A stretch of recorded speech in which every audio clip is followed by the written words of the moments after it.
tuturor! Hei, bună tuturor! Deci tot încep așa, habar n-am. Bine ați venit pe canalul meu și asta să vă arăt ce mi-am luat. Deci să începem! Da, mi-am luat o revistă cu mai stăpâni și am câștigat pe Fluttershy. Yeah! Da, adică pe mine.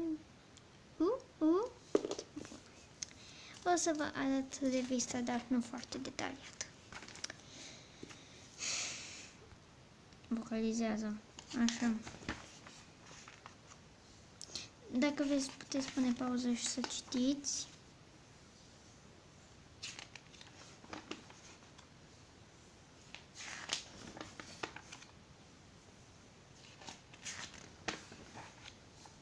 Bun, și de aici începe exercițiile. Da. Și de mult îmi place mult. Am făcut-o pe Reddit.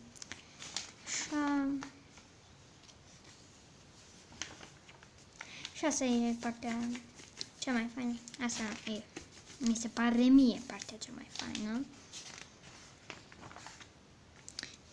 Și așa a devenit Fluttershy pirat.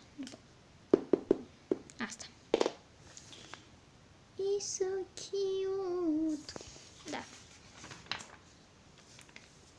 Deci, oh my god, de-abia aștept să pe aceasta care vine la mine în oraș în 3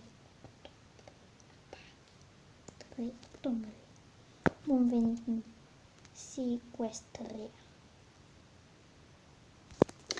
Bun, mersi de invitație. O să vin.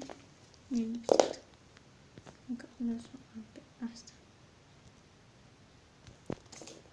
Da, deci chiar vreau să o am. Și pe spate e așa. Nu-mi place că e fundalul negru, dar na. Fac așa. Nu prea arată prea fain. Dar în fine, îmi place fața red, pesel. Sau al Fluttershy. Sau pisica asta. E pisica lui Fluttershy, doamne, e pisica lui Reddit. Da. E cu sclipici. Da. Sclipici. Vocalizează.